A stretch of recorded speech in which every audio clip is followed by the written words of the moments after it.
Okay. Well, it was a normal day at the hotel and everything seemed to be going well. Angel was getting ready for work as normal and just going off and doing his own thing. But one thing he didn't realize was little Alice had followed him all the way to his work. And when he turned around once he got there, he's like, "Oh no. Alice, darling, what are you doing here?" I followed? And he was like, your parents are gonna be worried sick, dear." And she's like, oops. Please. Suddenly Valentino showed up and was like, whoa, what do I have here? And Angel's like, nothing, sir. I'm like, Suddenly, Vox and Velvet showed up and started to torment the little fawn. And Angel was like, no, stay away from her. You better stay away from her. And Val was like, don't forget who owns you, you little wretch. Uh-oh. Little Alice took a big gulp and was like, you know what? I'm gonna go back home now. Well, suddenly Alastor shows up out of nowhere and roars and was like, "You stay away from my daughter at once!"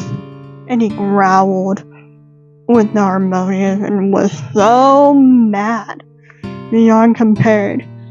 And he knocked all three of them out and was like, "If you ever go near her again, I will end you." Wait, this is your daughter?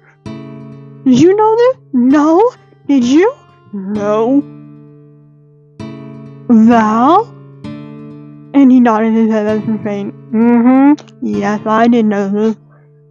And Alastor roared with like, "Silence!"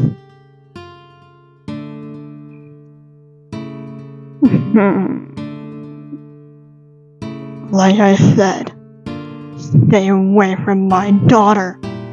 And he growled. Well, Angel was like, "I didn't know she followed me out, I swear." And he was like, "No worries." Well, the three ran off, and Angel was like, "Well, I don't have to work today." And Alice was like, "We're going home now. Come on, Alice." And she's like, okay, Daddy." Well, when they got home, he sat her on his lap and was like, "Dear, what were you doing?" I just saw Angel and I followed." "Baby, you could have been killed today. If anything were to happen to you, I don't know what I'd do. You have me worried sick." And she was like, "I'm sorry, Daddy." He's like, "You deliberately disobeyed me." Alastor took a deep breath. And Charlie walked in and was like, "Is everything okay?" Little Alice got down, was put down, and walked to her mom and looked up at her and was like, "Daddy mad at me." And Charlie was like, "Oh dear, he loved you very much, and he worries about you. But you can't run off like that, dear." And she was like, "I'm sorry, Mommy." "Okay, baby. But maybe you should stay with your father for a while longer. I don't think he's done talking to you." Alice nodded her head and went back over and sat with her dad. And he's like, "Don't ever do that again. You hear me?" Yes, Dad. My girl. But you wanna know something? What, dear? I think they were more terrified of you than anything. You know? Well, I am pretty scary when I have to be. Daddy? Yes, love. We'll always be together, right?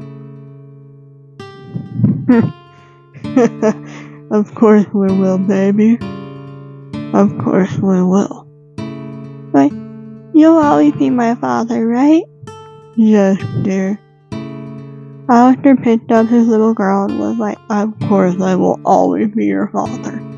No matter what happens, I will always protect you and your mother. I promise you that, my love. Alice put her head on his shoulder and just laid there on him. As he got up and walked over, Charlie was making dinner with Lucifer, and Angel was sitting at the counter with Husk and Nifty. And Charlie was like, my little darling, are you hungry? Uh-huh, Mama. What are we having today? Charlie was like, I made you chicken nuggets, but in deer shape. Yay! Alastor sat her down on the chair and sat behind her so that way she wouldn't fall. And she was just eating her food and enjoying her meal that her mom and her grandfather made for her. And Lucifer was like, Alastor, are you okay? And Alastor looked at him and was like, yes, I'm fine, no worries. Charlie told Lucifer what had happened, and he was like, oh, that's not good. He was like, that kind of reminds me of you, Charlie. And I was like, yes, I know.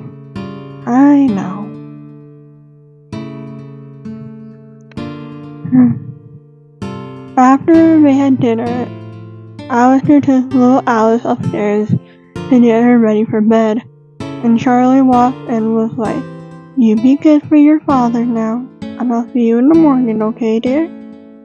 Okay, Mama. She gave her mom a big hug, and Charlie kisses her on the forehead because Charlie was leaving for the night. She had to go attend a few meetings and whatnot with her dad, because after all, she was the princess of the underworld, per se. And yeah, well, Alastor got her undressed and put her in the bath, and got her all washed up and whatnot. And he noticed she had a scrape on her arm and was like, baby, what's that from? She was like, oh, that's from the orphanage, Papa. Alastor was like, why didn't you tell me, love? She was like, I was scared. And, you know. Were they mean to you? Yes, Daddy. And he was like, oh, baby. My little fawn. Come here. He got her all dressed and ready for bed and put some medicine on the scrape to keep it from getting infected. And she was like, Dad? Yes, love. I'm sorry I ran away. But what's so wrong with those three? Alastor was like, they're just bad people, my love. Honestly, they're probably one of the worst that you'll ever meet.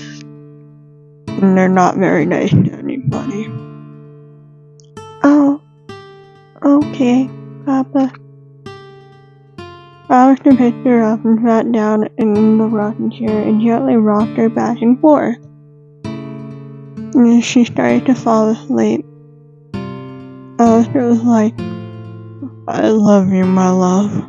You know I will always love you.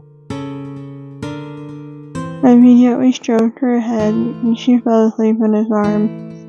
He got up and gently laid her down in her crib and gave her Mr. Deer. And he was like, "Good night, Alice. I will see you in the morning. Sleep tight, my little dear." Effie tucked her in, and he slowly walked out the door and started her mobile. And then he laughed. To be continued.